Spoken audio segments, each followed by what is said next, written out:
"You're by the trash, Mark, where you belong," Kyle smirked, raising his champagne glass as the whole ballroom turned to look at me. The stink of rotting food mixed with laughter from my own family.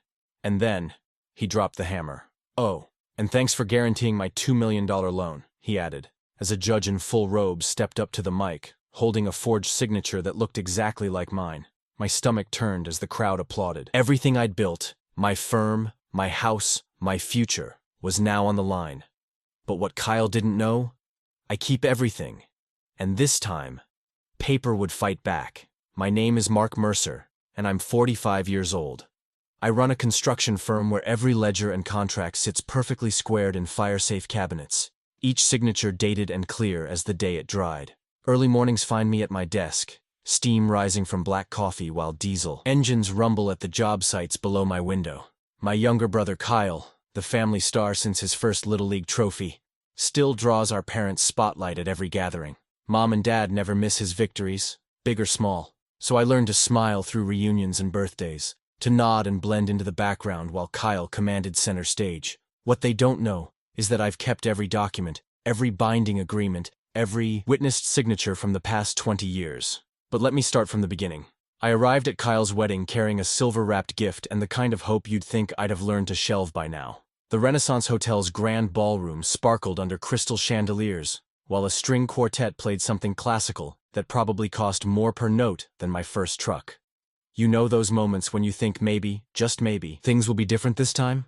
The place cards marched across pristine white linen like little soldiers, each one printed in fancy gold script. I followed them around the room, nodding at relatives who seemed more interested in their phones than saying hello. Finally, I spotted my name, way in the back, right next to a swinging door with "Service Only" stenciled across it in block letters. A metal trash station squatted beside my assigned chair like an unwanted dinner companion.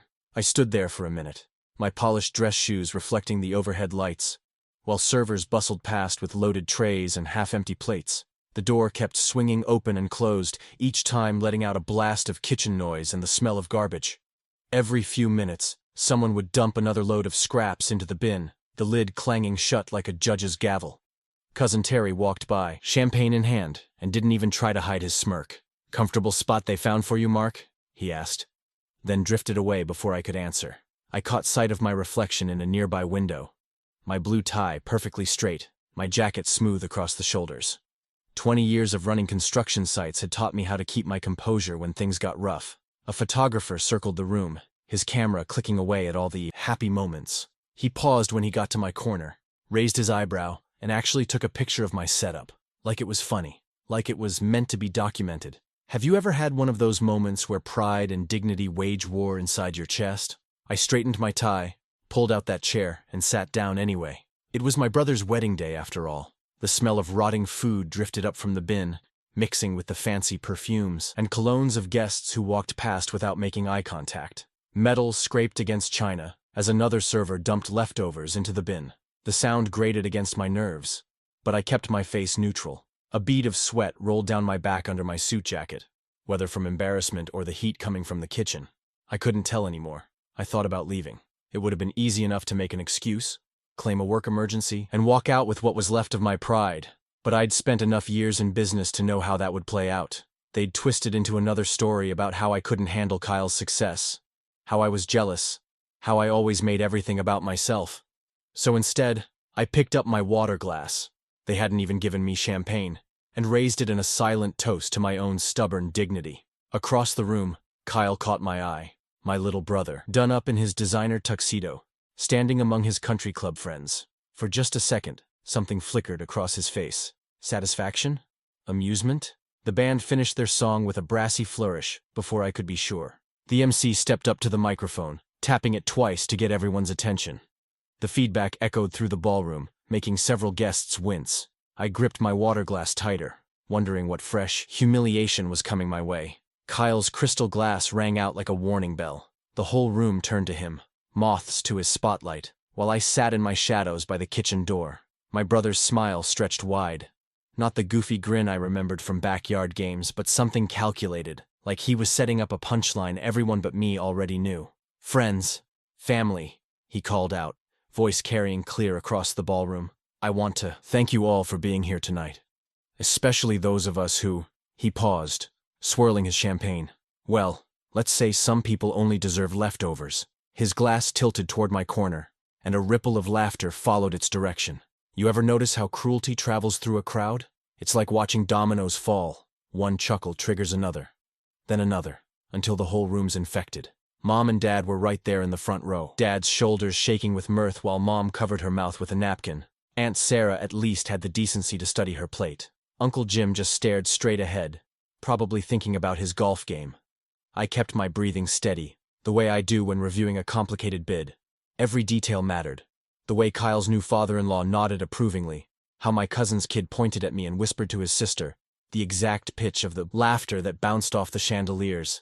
The silver-wrapped gift in my lap felt heavy. A restored vintage tool said I'd spent months tracking down because Kyle once mentioned admiring our grandfather's old workshop. Now it felt less like a peace offering and more like a shield. The smart move was staying still, like handling a spooked horse on a job site. Sometimes the best response is no response at all. Let them wear themselves out watching me sit here, straight-backed and calm, while their jokes died in the air like spent fireworks. The MC, some friend of Kyle's from his country club, stepped back up to the microphone. He gestured toward the back of the room, where a man in judicial robes stood up from his seat. An actual county judge, complete with that stern look they all seem to perfect in law school. I felt my forehead crease. Since when did Kyle have connections to the county bench? My brother caught my confusion, and his smile widened just a fraction. He gave a small, satisfied nod to the MC, like a conductor cueing the next movement in some twisted symphony. "Ladies and gentlemen," the MC announced, his voice carrying that practiced smoothness of someone who hosts charity galas for a living.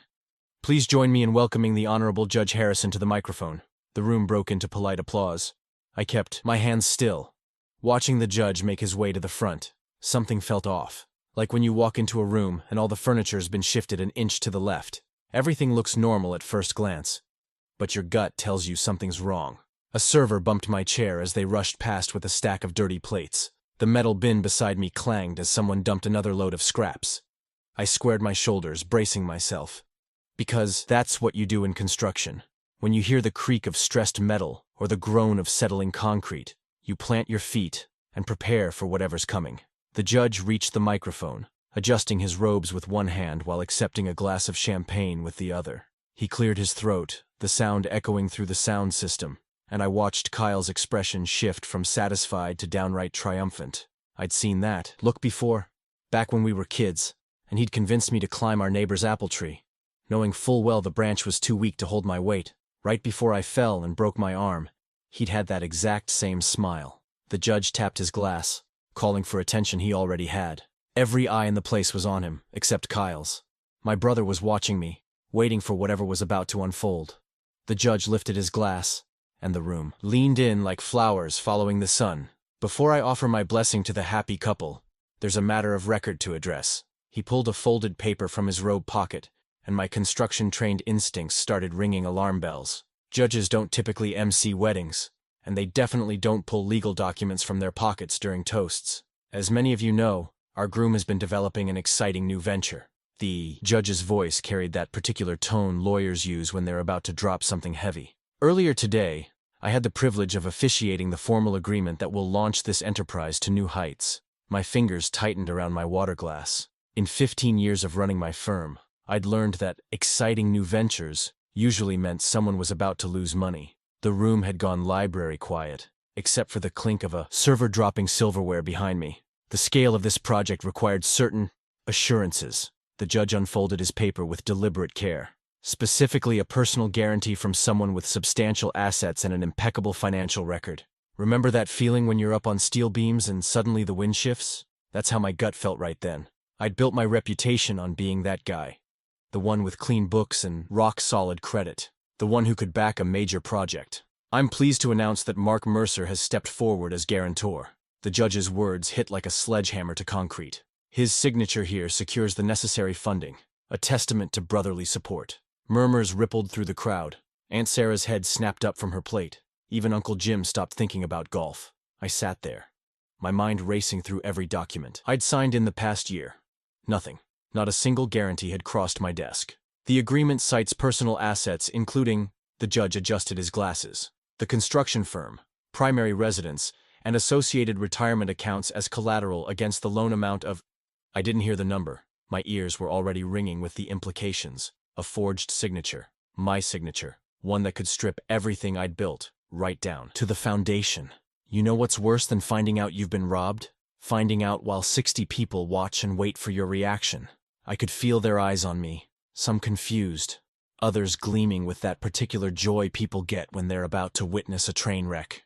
I've reviewed the documentation personally, the judge continued, and I must say, the signature matches perfectly with the exemplars provided. That distinctive flourish on the M, the way the R connects, truly identical to your other legal filings. Of course it matched. Kyle had access to enough of my paperwork over the years, probably studied it like an art student copying a master's work. The thought made my coffee from this morning turn sour in my stomach.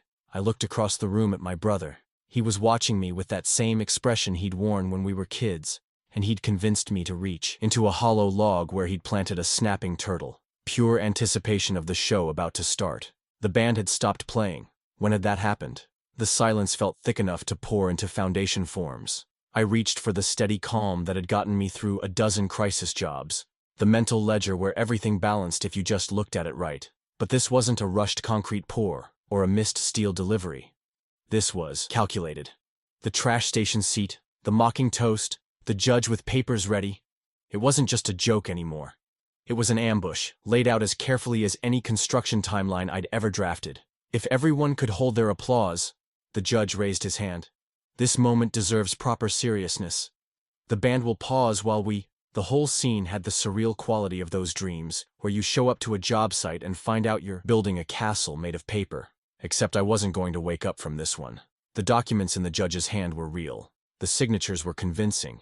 And my brother's smile said he knew exactly how deep this knife would cut. In the event of business default, the judge continued, shuffling his papers with all the warmth of a tax auditor, the guarantor assumes full liability for outstanding obligations. He paused, letting that sink in, including any accrued interest and associated penalties. The words hit like falling scaffolding. I'd seen good contractors go under from less. One bad project, one missed payment, and the dominoes started falling. My hands, resting on the tablecloth, hadn't moved an inch. 15 years of dealing with permit officials teaches you how to keep still when the ground's shifting under your feet. Kyle stood up again, champagne sloshing in his glass. Come on, Mark, don't look so worried. His voice carried that same tone from when we were kids, and he'd blame me for something he'd broken. What's family for if not helping each other out? You ever notice how some people can make family sound like a weapon? I don't recall signing any guarantee, I said, keeping my voice level. The room went quiet enough to hear ice cubes settling in water glasses.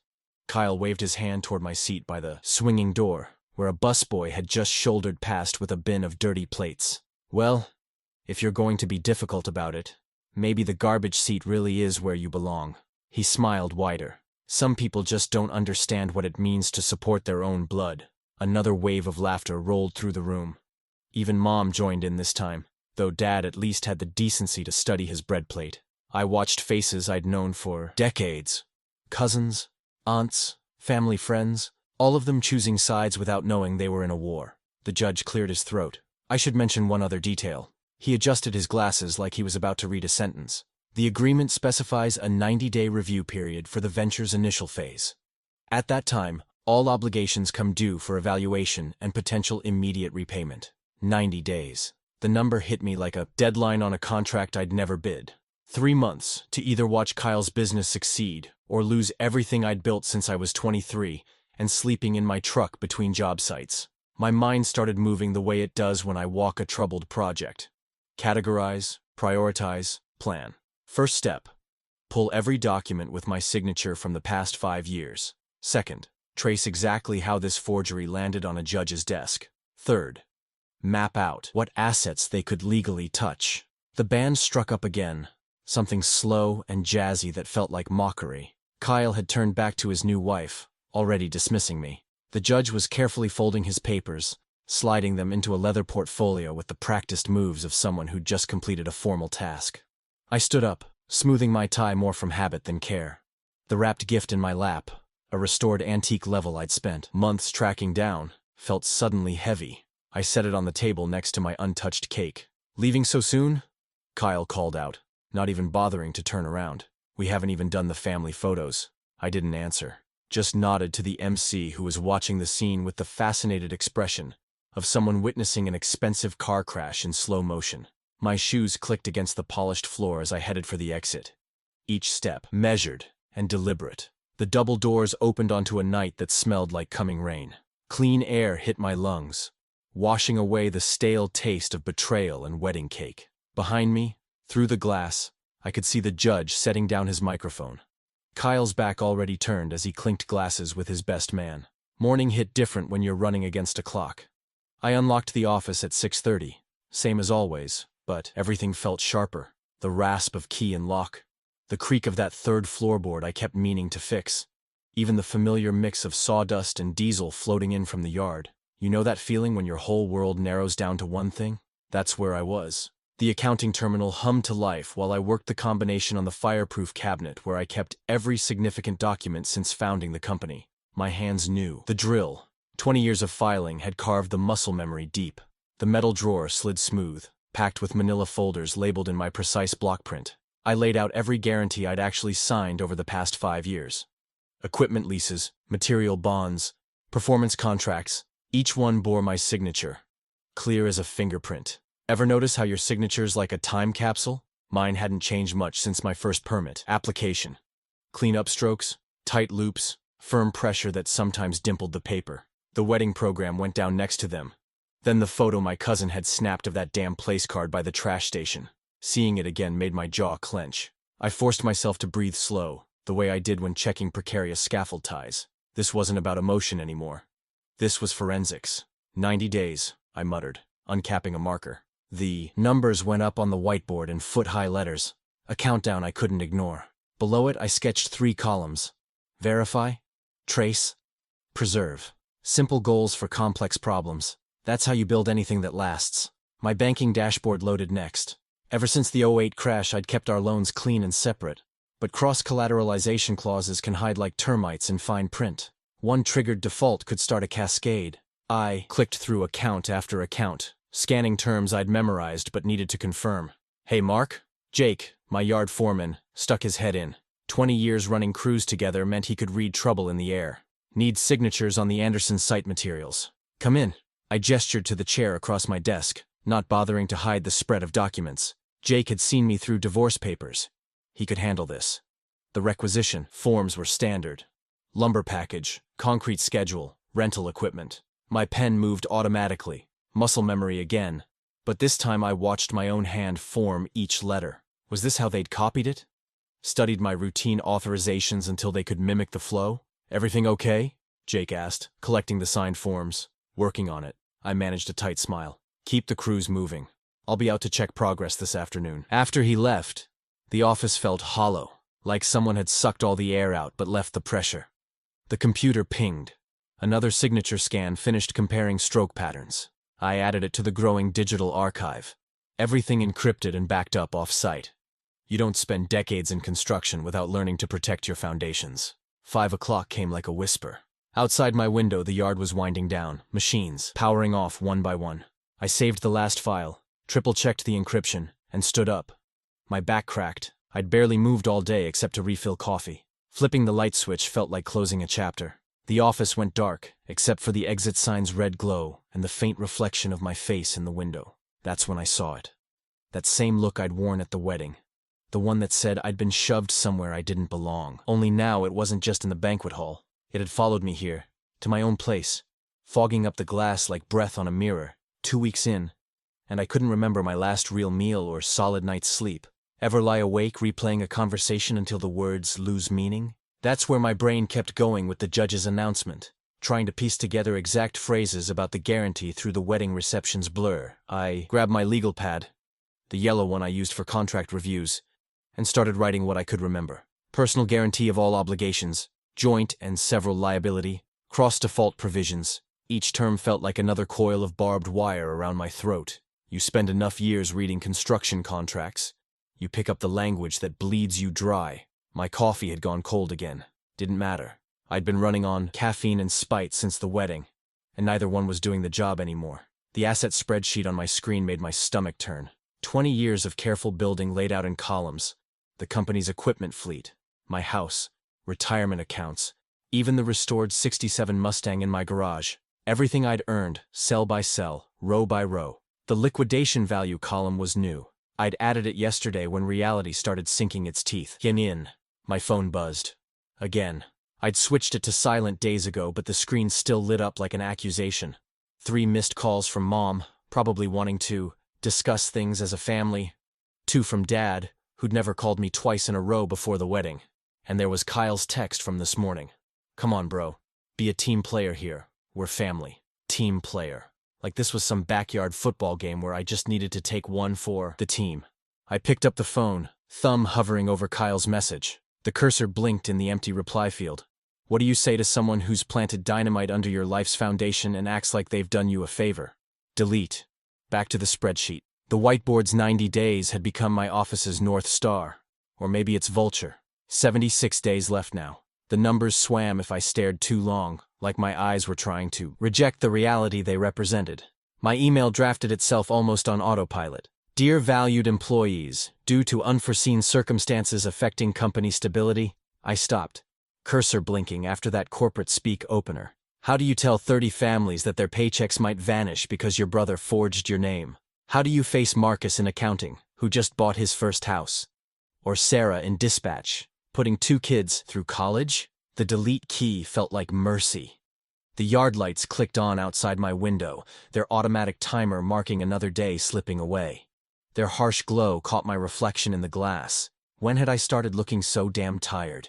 The same fluorescent glare that showed every crack in fresh concrete was now highlighting every line on my face.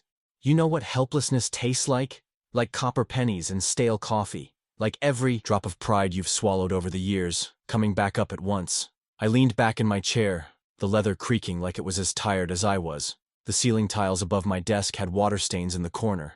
Something I'd been meaning to fix for months. Funny how small repairs slip away when you're watching your whole life teeter on the edge. 20 years of solving problems with blueprints and budgets, with careful planning and precise execution.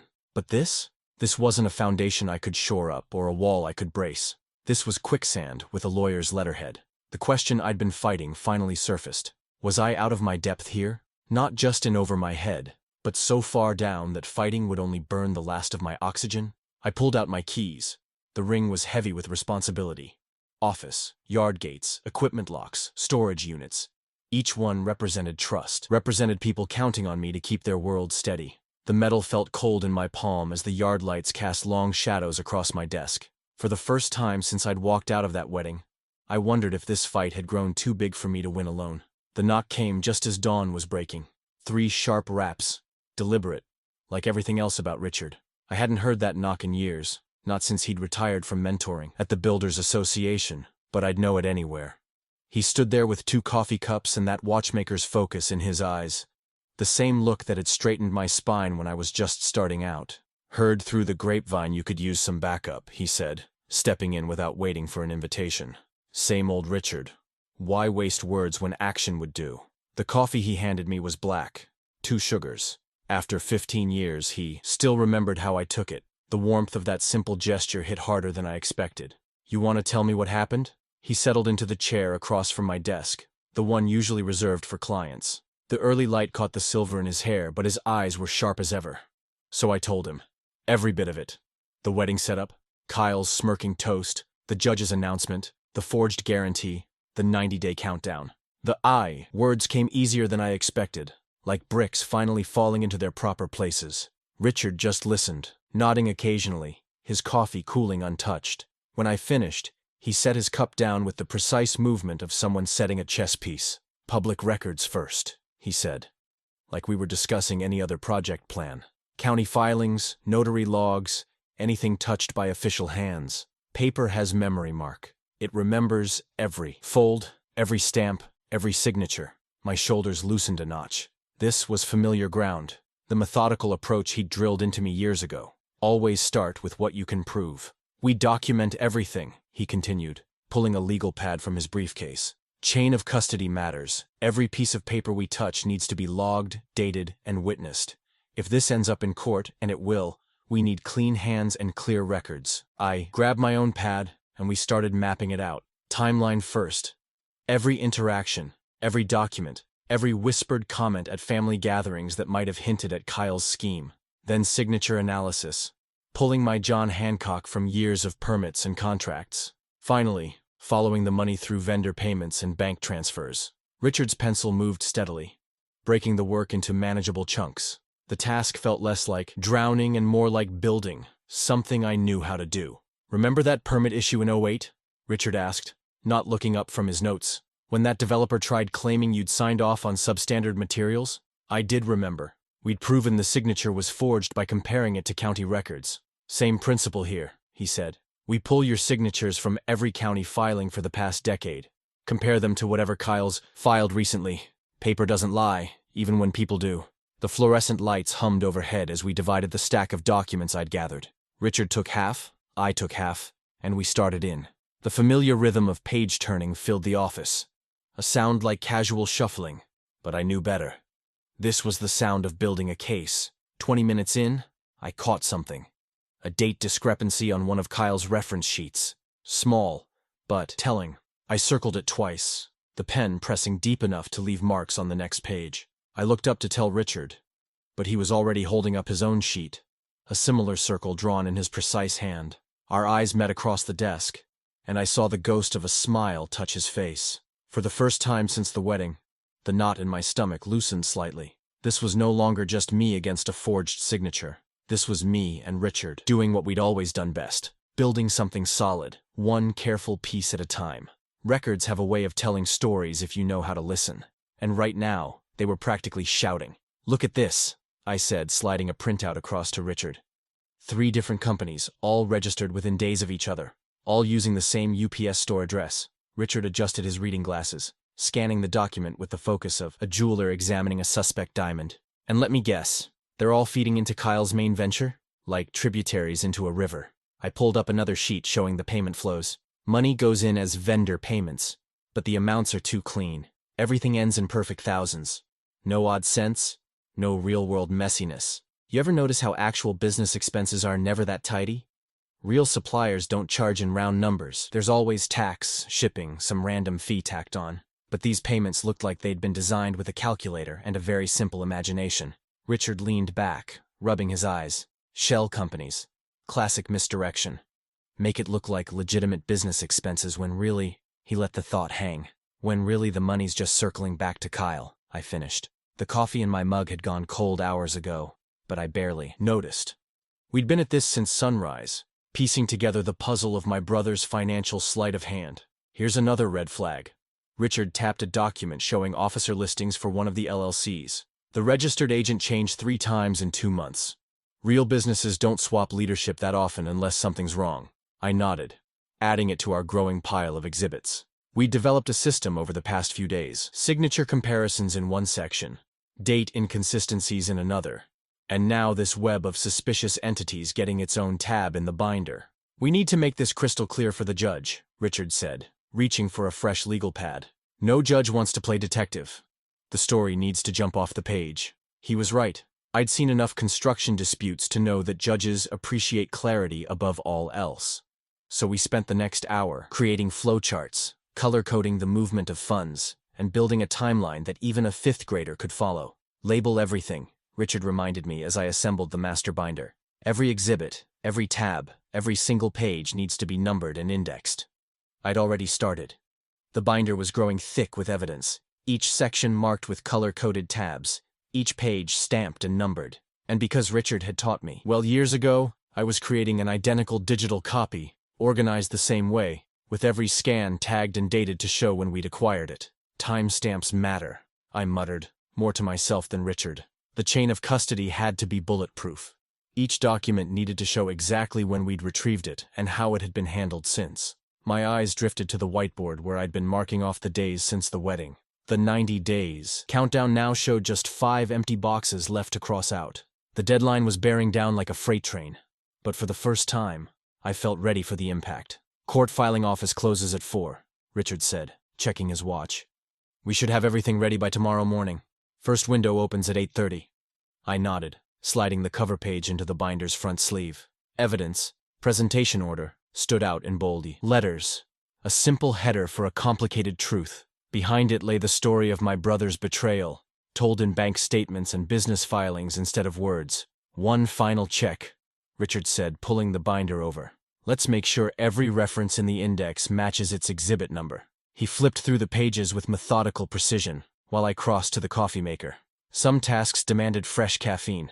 Back at my desk, we moved through the final verification like craftsmen inspecting a finished piece. Each document told its part of the story. The forged signatures that didn't quite match my own. The shell companies that existed only on paper. The two perfect payments that revealed Kyle's scheme. 90 days can feel like forever when you're counting them down one by one.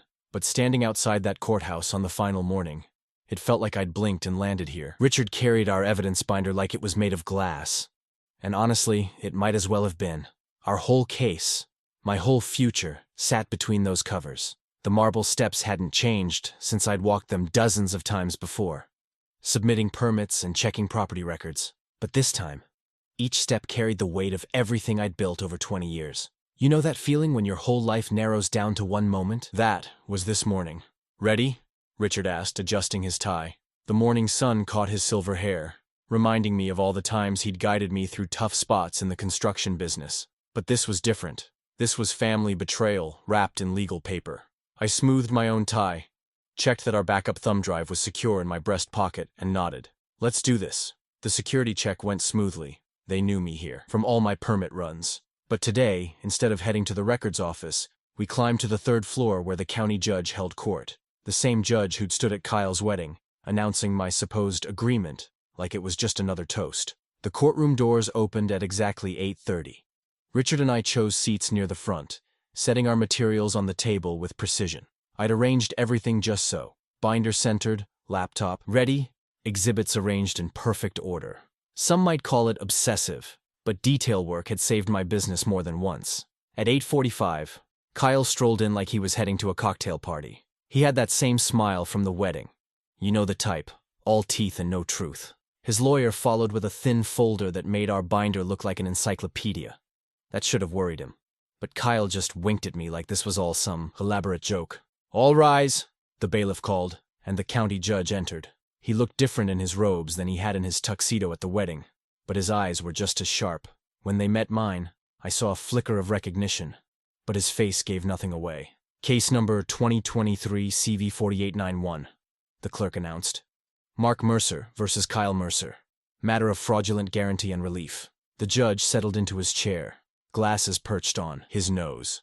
Mr. Mercer, the plaintiff, you may proceed with your opening statement. I stood, steadier than I'd expected.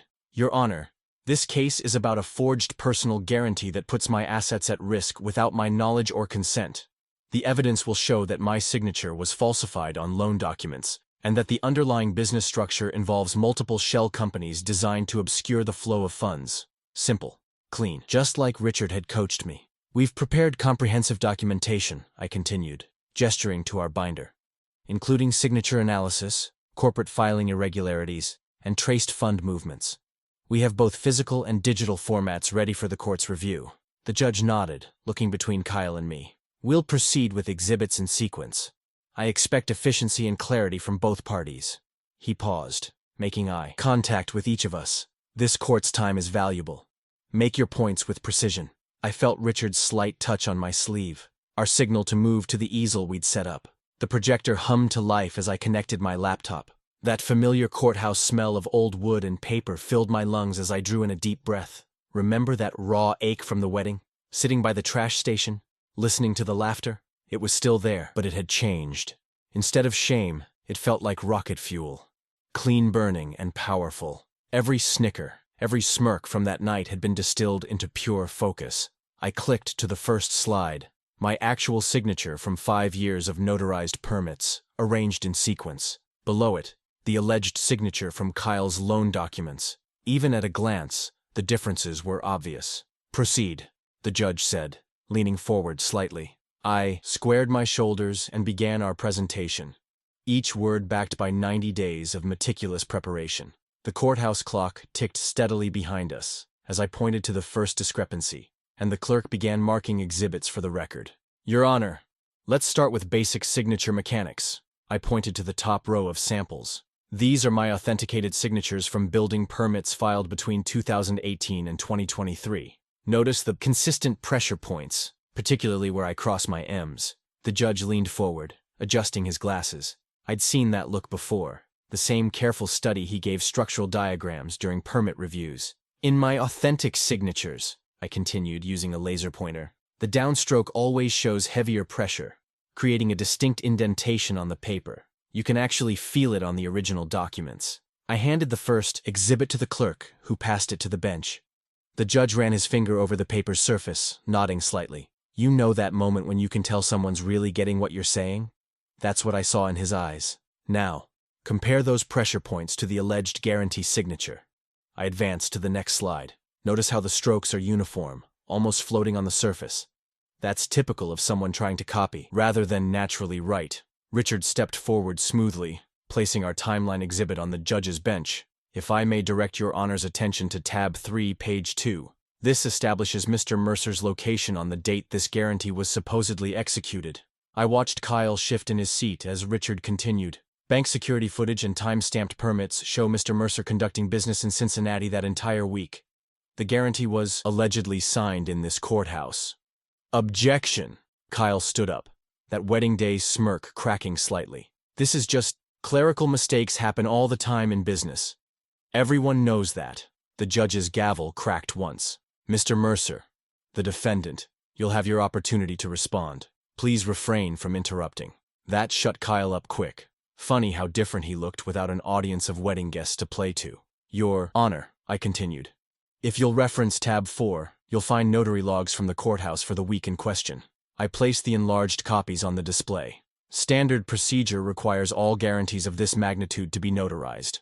But you'll notice there's no entry for this document. The silence that followed felt solid enough to stack lumber on.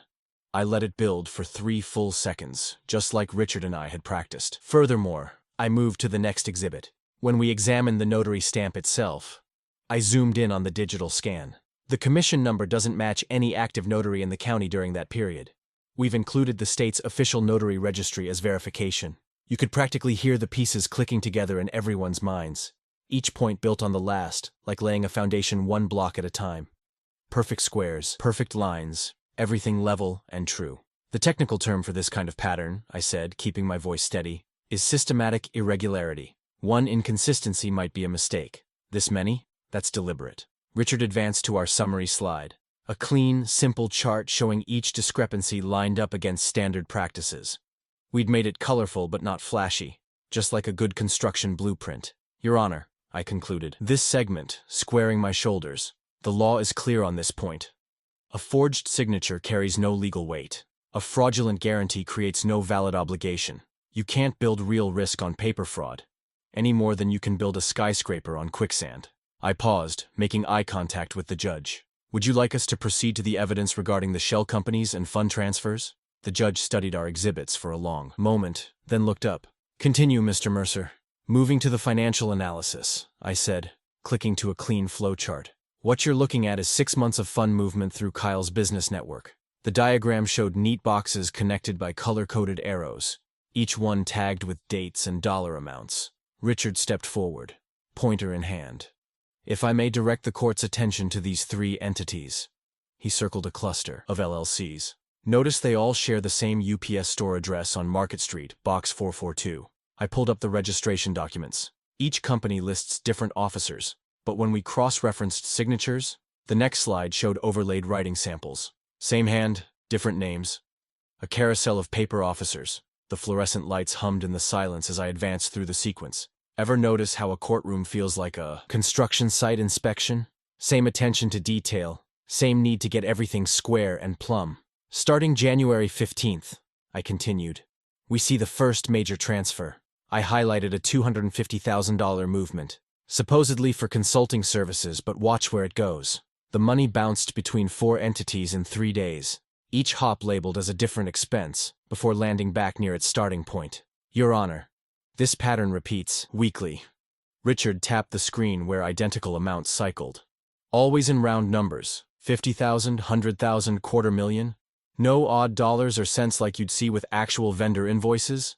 I kept my voice steady, letting the numbers tell their story. Tab 7 contains bank statements verifying each transfer. Tab 8 shows the alleged consulting agreements, all template documents with identical language despite supposedly different services. The judge leaned forward, squinting at the flow. Show me March again, please. I clicked back. Here we see 300,000 start at Kyle's Primary LLC. The arrows pulsed as I traced them. Through Strategic Solutions Group on the 12th. Advanced Business Consultants on the 13th. Then split between these two shell companies on the 14th, before reconsolidating here. My pointer landed on the final box. All while generating paper trails that look like legitimate business expenses. Run that month again, the judge ordered. I did, narrating each hop.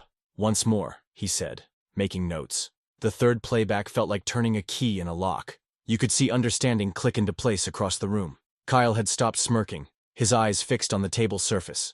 The forged guarantee, I explained, was the linchpin. It provided artificial security to lenders, creating a pool of capital that could be cycled through this network. I switched to the summary slide showing total amounts. Over 6 months, we tracked $4.2 million moving through these shells, but only $83,000 in verifiable business operations. Richard distributed our final exhibit. We've included complete bank records, transfer authorizations, and entity registrations. Every document maintains clear chain of custody, with retrieval dates and source verification. I laid down the laser pointer and squared my shoulders. The evidence shows not just forgery, Your Honor, but systematic abuse of corporate structures to create the appearance of business activity while extracting funds through circular transfers. The numbers hung in the air like steel beams waiting to be bolted into place. Everything level, everything documented, everything backed by paper trails and bank stamps. The judge studied our last chart, his reading glasses catching the fluorescent glare. The room felt like a job site just before inspection results. That heavy quiet, when everyone knows the work will either pass or fail. We'll take 15 minutes, he announced, standing. Court will resume for decision at 10:45. The bailiff called, "All rise," as the judge exited. I gathered our exhibits with the same care I used stacking finished lumber. Everything in order.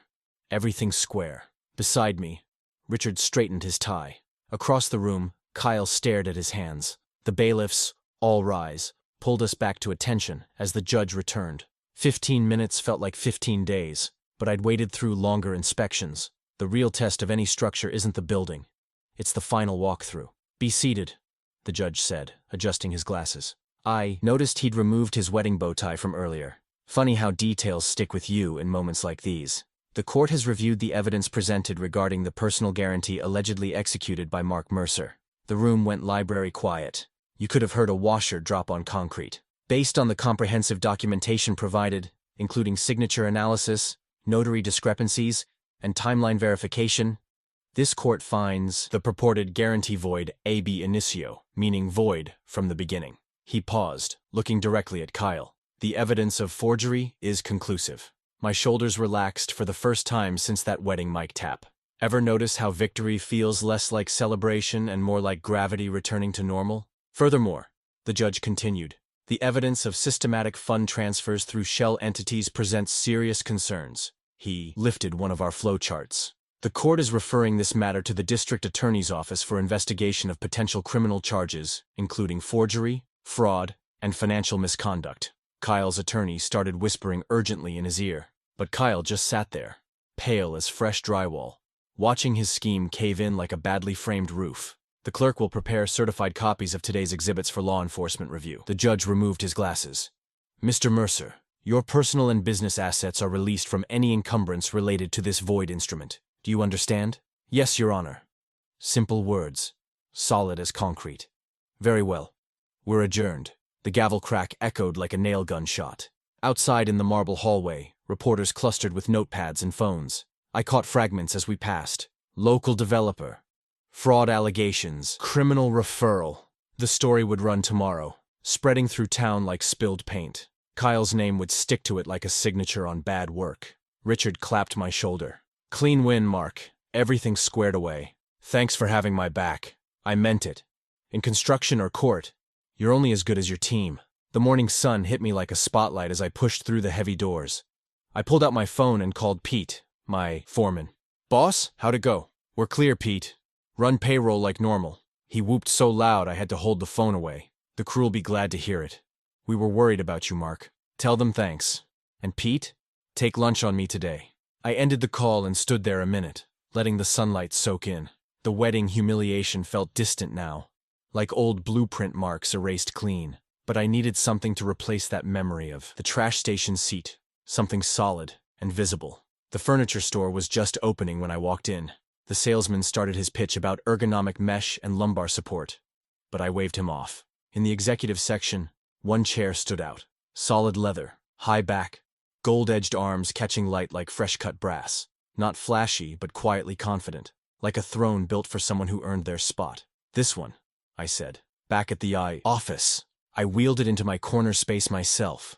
The morning light streamed through the windows, drawing those gold edges like laser levels across the carpet. I adjusted it to perfect square behind my desk, the same desk where we'd laid out all those documents that brought truth to light. Running my hand along the smooth armrest, I felt 30 years of work in my calluses. Every bid, every project, every signature. All of it honest, all of it earned. I settled into the seat, testing its solid support. Respect isn't given, I said to the empty office. It's taken back.